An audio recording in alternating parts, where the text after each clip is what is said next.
Bonjour et bienvenue sur ce tuto au cours duquel nous allons voir un peu l'outil Envelope Spline.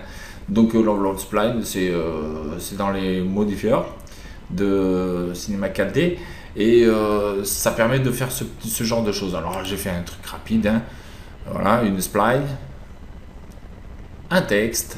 Alors tous suivent la même spline mais on va voir une enveloppe spline donc égale un tuto. Et voilà. Donc ça, je vais le mettre en boucle comme ça, histoire que voilà, pendant que je parle. Et donc en fait, là j'ai mis tout sur une même spline avec, je me suis pas trop embêté, j'ai mis les mêmes paramètres pour chaque partie du texte. Mais on va voir qu'on peut aller bien plus loin en faisant ou avec plusieurs splines, plusieurs parties du texte et chaque partie liée à une spline particulière, ou alors en animant aussi la spline pendant la durée du cheminement du texte. On peut aussi animer la spline et le texte suivra, donc il y aura une trajectoire différente à chaque fois. Ça peut se faire pendant le texte, ça peut se faire aussi entre deux parties de texte. On va voir ça de suite. On se retrouve sous Cinema 4D. A tout de suite.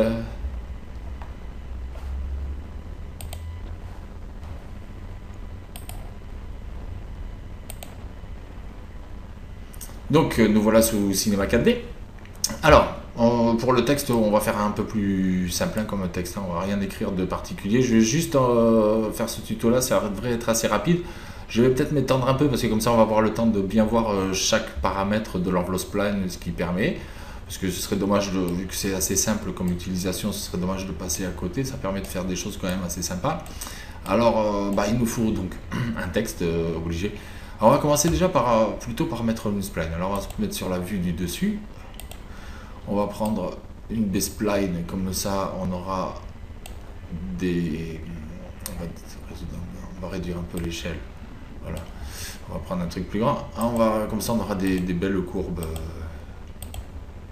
Voilà, par exemple là, on peut faire plus compliqué si on veut. Allez, tiens, on va rajouter un point de plus, comme ça on verra pour l'animer. Voilà, donc ça c'est notre spline qui va nous servir de guide à la petite animation. Il nous faut donc aussi un texte. Alors en texte, on va pas s'enquiquiner. Déjà dans un premier temps, je vais laisser ce texte-là. On va juste réduire les caractères. J'aurais peut-être dû le faire sur la vue.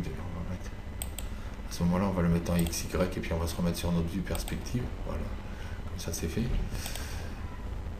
On va reculer un peu notre vue. On va donc réduire un peu le texte. On va pas s'embêter avec les extrusions, le matériau, mais enfin bon, vous aurez compris, ça, puisque c'était ce qui était fait sur l'autre. On va faire un deuxième texte. Alors celui-là, on va mettre texte, on va le nommer texte 1. Hop, pardon. Texte 01. Youp. Je mets toujours 01 parce que comme ça, quand on passe la dizaine, ça évite les désordres de se retrouver avec le 9, puis le 10, et puis après le 2, le 3, et ainsi de suite. Donc, c'est une habitude que j'ai. Et bien, on va mettre un autre texte. On va quand même écrire quelque chose ce coup-ci. On va pas s'enquiquiner. On va faire une suite de chiffres. Ah non, une suite de lettres. A, B, C, D, E, F, G, H, I, J, par exemple. Voilà. Hop. Donc ça, c'est notre deuxième texte. Celui-là, on va le mettre. On va l'appeler A, B, C, D. Hop. Voilà. On va pas s'enquiquiner. Et pareil, on va le réduire un peu sa taille. Oup. Voilà, on va faire en sorte qu'il cale à peu près sur le même genre de... Pas de grandeur, mais justement d'échelle. Puisque le texte est plus long, il dépasse donc par conséquent. Et on va faire déjà dans un premier temps juste avec une spline et puis deux textes.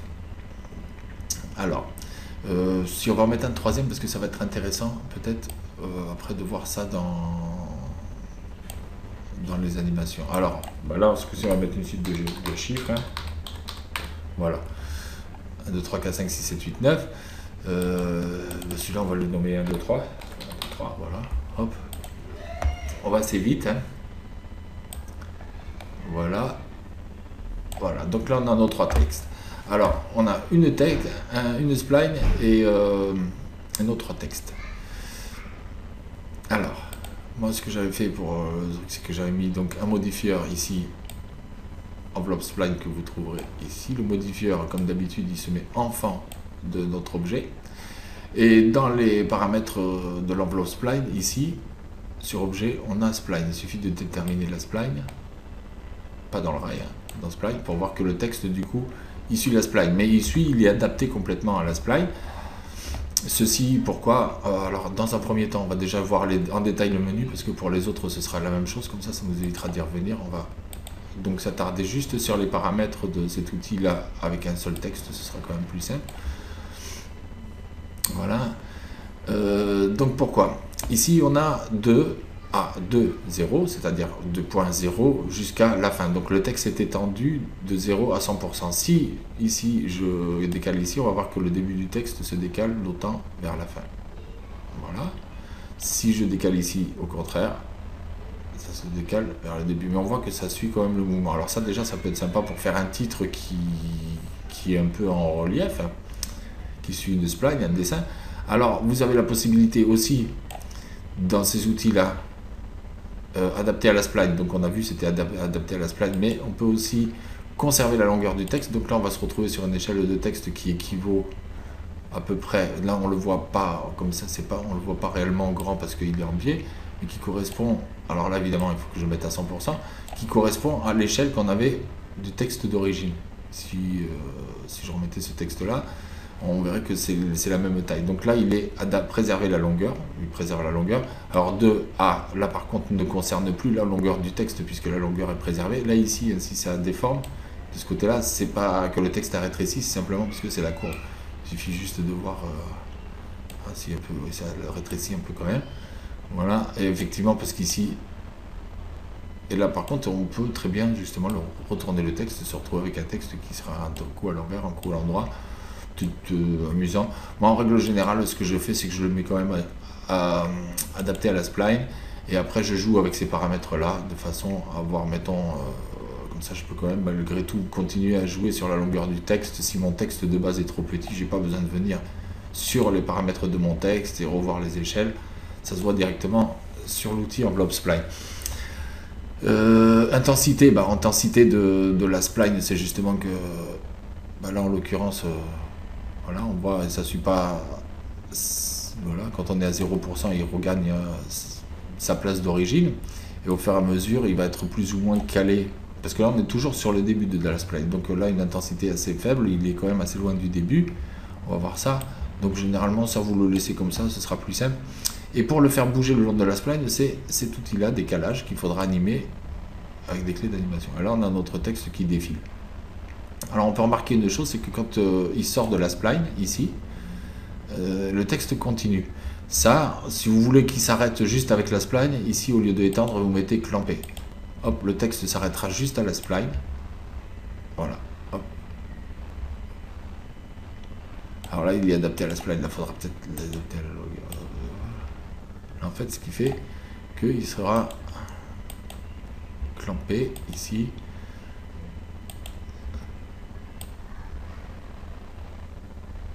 Voilà, donc là il coupera en fait le texte. Alors là moi c'est moi qui joue un peu avec la longueur. Sur le décalage ici on va voir que hop, là il est entier dedans et là il disparaît parce que justement voilà, donc comme ça peut vous permettre de délimiter un endroit où le texte disparaît directement. C'est donc lié à la longueur de votre spline. Vous pouvez choisir de faire un texte qui disparaît à un endroit et puis qui reprend un autre. À ce moment-là, vous le collez à la spline et puis il y a une autre spline qui va faire la suite, etc. Vous pouvez très bien animer ce genre de paramètres. Alors, bon, on a détaillé un peu les outils ici. On passe sur la base et les coordonnées parce que c'est habituel, activer, pas activer, machin, les coordonnées, bon, ça ok. Donc, on s'attarde plus là-dessus. On va grossir un peu notre vue au niveau du texte pour voir taille. Ici, dans ces outils-là, alors on a une courbe. Voilà, donc la taille ici, c'est la taille du texte même, c'est-à-dire qu'en fait, elle ne changera pas pendant toute la durée de l'animation. Le texte, si on décide de le faire plus petit au départ, il restera comme ça pendant toute la durée de l'animation. Alors vous pouvez choisir de le faire plus petit au départ, plus petit à la fin aussi, là du coup il est vraiment tout petit, et sur la spline, de faire un contrôle-clic, monter, et de faire un texte du coup qui prend cette forme-là. Il gardera cette forme-là tout le long de la spline. Voilà, ce sera invariable. Et là ici, la taille de la spline, c'est par rapport à la spline. Alors pour mieux se rendre compte, on va remettre tout ça à une échelle à peu près régulière. Voilà. On va mieux se rendre compte comme ça. Ici sur la spline, si je mets à 0, le texte va disparaître carrément. Ici je mets à 0 sur la fin. Et ici je vais mettre, rajouter un point avec un contrôle-clic et mettre comme ça ici. Et là le texte est à 0. Et en fait là ça va se jouer sur la longueur de la spline. On va voir qu'il va apparaître petit à petit. Arrivé au milieu de la spline, il prend sa longueur et après il rétrécit en suivant la courbe. Alors évidemment vous pouvez justement jouer de ça, faire plus petit ici, plus petit ici. Ici vous avez le loisir, comme c'est des Bézier, de faire quelque chose qui parte beaucoup plus sec, pourquoi pas. Voilà, vous pouvez choisir ce type de courbe. Et à ce moment-là, au cours du décalage, vous allez voir que, évidemment, la variation est moins importante après quand elle démarre, mais elle s'arrête plus brutalement. Voilà, vous pouvez choisir de faire disparaître votre texte comme ça, ou au contraire de le faire apparaître de grande taille directement, quasiment au milieu. Si vous prenez ces points-là, que vous allez chercher des courbes dans ce style-là, ce qui est possible aussi. Vous avez le droit à tout avec ce genre d'outil. On va voir que là, ils vont rester petits, puis ils vont apparaître d'un coup et disparaître. Si je prends, je vais essayer d'être assez régulier sur mon voyage. Voilà. Vous voyez, c'est assez éphémère. Donc ces outils-là, bon, on va les remettre à l'origine, hein, on va pas s'enquiquiner. On va les remettre à peu près par ici, ce point-là, on va les remettre à peu près au milieu. Voilà. Donc là, on a vu ces outils ici. Alors ici, je vais essayer de prendre un texte qui soit bien de la même taille, quand même, ce qui sera mieux pour nous. On va regarder quelque chose, on va regarder l'outil rotation. Alors rotation, il y a la rotation toujours pareil par rapport au texte, donc ça on ferme. La rotation par rapport au texte avec le facteur de roue libre. Remarquez ce qui se passe quand j'anime, c'est tout le texte qui bouge. Alors si vous avez pris un texte homographe en séparant les caractères, il faudra que vous mettiez tout ça dans un nul et à ce moment-là, ou c'est le texte directement, je ne sais pas trop si... En fait là par contre j'ai pas trop essayé. Voir si ça fait du roulis par lettre ou pas, je pense que ça doit être le texte directement. Là on a une rotation qu'on peut choisir justement de faire progressive. Voilà. Le long de la spline, ce qu'il faut savoir c'est qu'elle restera dans cette position là tout au long de notre animation. Donc vous pouvez aussi faire le choix de l'animer, il n'y a aucun souci, hein, c'est animable. Tout ce qui est des petits ronds comme ça ici, il suffit de faire un contrôle-clic d'animer. Vous pouvez animer la rotation, vous pouvez animer justement la taille aussi, hein, si vous voulez. Et le roulis le long de la spline, par contre, ben, c'est carrément tout le texte qui roule. Mais ça, par contre, c'est pareil que dans les paramètres d'échelle, c'est le long de la spline. C'est-à-dire que là, pour mieux s'en rendre compte, on va regarder un peu mieux comme ça. Et toujours sur notre outil décalage, on va voir, voilà, c'est le long de la spline que ça se fait. Alors, vous pouvez faire un roulis animé, hein. Vous pouvez animer ici, par exemple, comme ça, faire un roulis qui prenne sur les deux. Et puis vous retrouvez après à la fin avec un texte qui est carrément illisible parce qu'il est à l'envers. Ça, après, c'est un choix, c'est à vous de voir comment vous voulez faire tourner votre texte et comment vous voulez l'animer, etc. Ici, pour ce qui est de l'outil cadre de sélection, il correspond ici au cadre de sélection qu'on voit ici en violet. À savoir que centré sur le cadre de sélection, ça on y touche assez rarement et tout. En revanche, par contre, si vous touchez à ces paramètres-là, vous allez voir que ça a un effet sur le texte, c'est-à-dire que, bon, voilà, on va essayer avec ça. Déjà, je vais vous montrer quelque chose. Si on décale le cadre de sélection, évidemment, le texte est écrit comme ça, donc le cadre de sélection, du coup, allant vers la fin, ne sélectionne que les lettres qui sont à la fin. Tout le texte n'est pas sélectionné. Donc, hop, on va même faire d'ailleurs CTRL-Z, voilà. Ce sera plus simple. Dans le sens vertical, c'est pas pareil parce qu'il sélectionne le texte, mais en revanche, il le décale de la spline. Et puis ici, les dimensions de la sélection, bah voilà, plus vous allez agrandir la sélection, plus le texte va être petit, puisque le texte ici prenait une échelle comme ça. Donc si la sélection est grande, l'échelle du coup, l'échelle du texte est plus petite en proportion de la sélection. Et puis pour les valeurs Y, bah, c'est la même chose.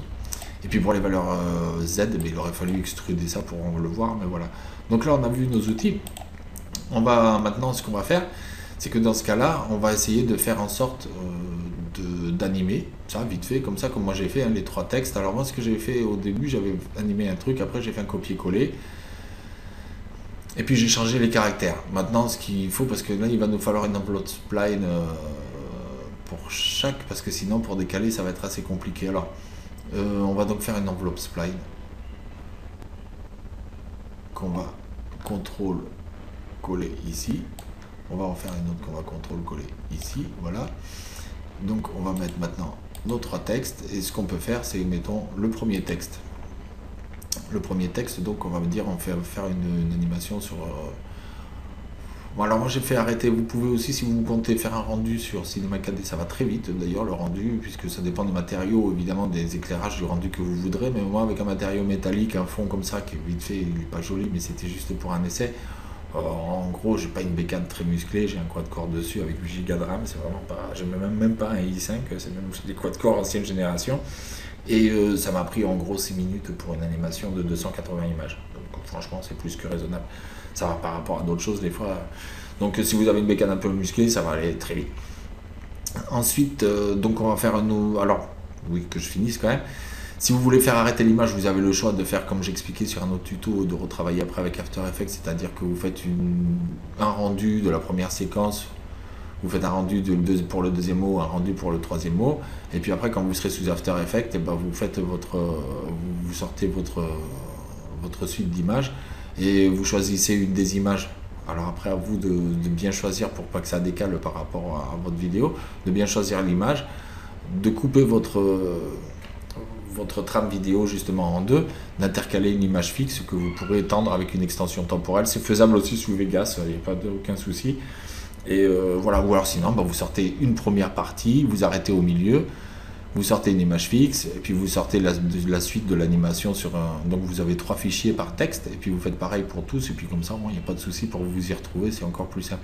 Et après, l'image du milieu, si vous trouvez que l'animation est trop courte ou trop longue, vous pouvez toujours jouer avec l'extension temporelle pour... mettons, si vous...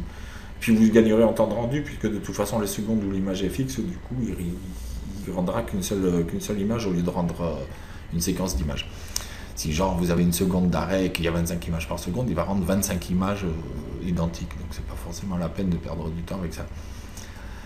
Voilà, ça c'est des petites astuces. Si j'ai pas été très clair, que je suis allé un peu vite, n'hésitez pas à me dire, je vous montrerai avec des exemples concrets, ce sera beaucoup plus simple. Là, dans l'immédiat, on va faire comme ça, on va prendre une animation, on a trois parties, on va prendre une animation sur 120, voilà, ça tombe bien, ça fera à peu près 40 secondes pour chaque partie. On va dire ce texte là, on va l'animer, donc on va aller sur notre enveloppe spline ici. Donc déjà quand on fait comme ça, ce qu'on fait c'est que ou alors on clampe la chose, ou alors on s'arrange pour que ça sorte du cadre de notre caméra, c'est-à-dire comme ça quand il disparaîtra du cadre de la caméra aussi, c'est faisable.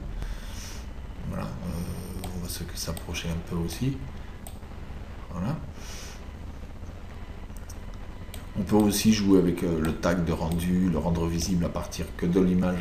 On va s'éviter d'avoir trop de paramètres à bidouiller. On va créer une caméra. Voilà, on crée une caméra comme ça. Et donc du coup, on va agrandir ça de façon à ce que on va rapprocher notre caméra de façon à ce que notre texte sorte de la caméra. Ça c'est notre point de vue. Ah, j'avais oublié de faire ça. Voilà, comme ça maintenant on peut reculer et on verra mieux notre texte. Par contre la caméra je vais la rendre pas visible sur l'écran parce qu'elle va nous gêner sur le viewport. Nos textes pour le moment, on va 1, 2, 3 les rendre invisibles pour le moment parce qu'ils vont nous casser les pieds. Voilà. J'ai cherché à être resté correct. Donc ici sur notre enveloppe spline texte, ici donc on va se mettre comme ça, on va créer une clé au niveau du décalage, donc CTRL clic sur le petit rond, voilà, on va venir on va pas diviser exactement par 3 parce que le deuxième texte commencera un peu avant que le premier soit sorti, dès qu'il va démarrer, voilà. Ensuite on va faire 25, on va décaler notre texte jusqu'à peu près au milieu de l'écran, voilà, par exemple ici, comme ça. On va mettre une autre clé, on va le laisser, on va faire très vite, hein. Ce sera très rapide comme truc, et puis on va aller ici maintenant jusqu'à 50, et on va aller jusqu'à la fin et rajouter ici ça. Voilà. Maintenant effectivement c'était beaucoup plus simple, ces enveloppes spline, de les supprimer. Voilà, j'aurais même pas dû les faire, puisque cette enveloppe spline ici comporte des clés d'animation. On va maintenant la copier avec ces clés d'animation sur le texte ABC et recopier aussi sur le texte 1, 2, 3. Alors, Qu'est-ce qui nous arrive? Il nous arrive que les trois textes, du coup, si j'en avais les affiches tous les trois vont faire exactement la même chose et c'est carrément illisible, c'est un gros bordel. Et puis voilà. Donc là on voit bien, enfin on voit pas forcément très bien, mais du coup on voit bien que c'est carrément illisible. Et puis on voit que c'est pas génial. Alors nous on a une animation globale qui est faite sur 120 images, alors que celle d'un texte est faite sur 50. Ça tombe très bien, on va arrêter tout ça. On va se remettre là, on va aller dans fenêtres. On va prendre les fenêtres de la ligne temporelle et voilà.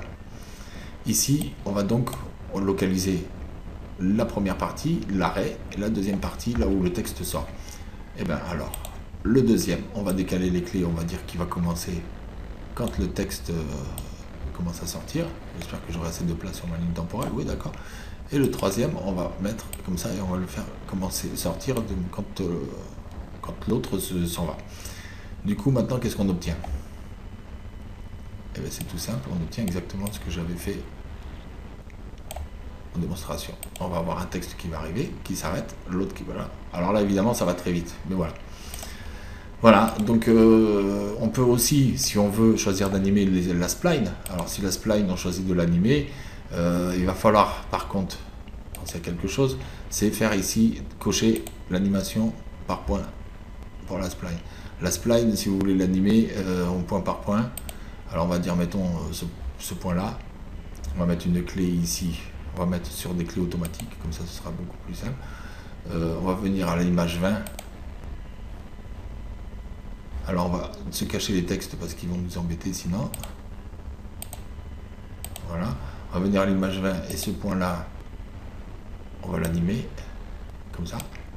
Voilà. Et puis celui-là, on va le baisser comme ça. Voilà, on va venir à l'image 50 et refaire, mettons, celle-ci vers l'arrière, celui-ci vers l'avant, et celui-ci, on va le faire redescendre un peu, pendant que celui-ci va partir un peu plus par là. Alors je ne sais pas si ça calera très bien avec les lettres, hein.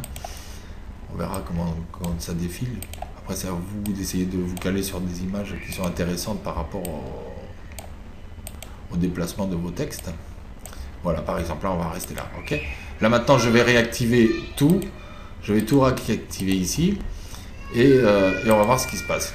Notre spline bouge et nos textes suivent des splines différentes à chaque fois. Voilà. Bon, ben, je vous remercie de m'avoir suivi jusque-là.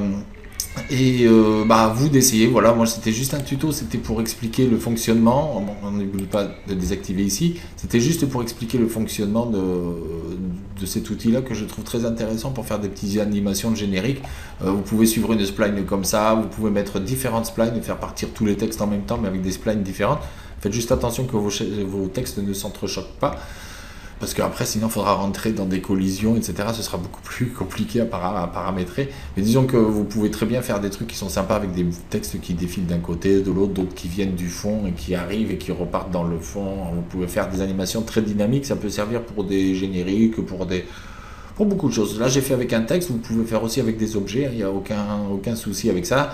Si vous voulez animer une scène où il y a des véhicules qui passent, qui suivent des trajectoires, des routes, justement, ça peut être très pratique pour ce genre de truc. Ou alors des vaisseaux spatiaux qui se suivent, qui se sont pris en course. Alors, vous pouvez toujours justement décaler, si vous avez suffisamment d'écart d'image, on va dire, chaque vaisseau se déplace, mais il y en a un qui suit l'autre et il y a un écart à peu près de quelques secondes, mais qui correspond à une quinzaine d'images entre les deux. Entre 15 images, vous pouvez déporter un point de la trajectoire de la spline, et votre deuxième vaisseau, il décalera un peu dans les tournants par rapport au premier. Vous pouvez animer un tas de choses avec cet outil-là, c'est vraiment intéressant. Je vous conseille d'aller explorer, parce que faire un petit tuto là-dessus, c'est juste pour expliquer les paramètres, parce qu'après faire des tutos complètement détaillés sur cet outil-là, ça prendrait des heures et des heures et des heures, rien qu'avec celui-là. Alors la prochaine fois, nous verrons un autre outil qui est très intéressant aussi, qui est dans les outils MoGraph qui se trouve ici, et qui est le MoSpline. Alors MoSpline, on va voir que c'est quelque chose aussi de génial pour faire des petites animations de design et tout, c'est vraiment super. Voilà, je vous remercie de m'avoir suivi jusque-là, excusez-moi. Et je vous donne rendez-vous très bientôt. Allez, bonne semaine, au revoir.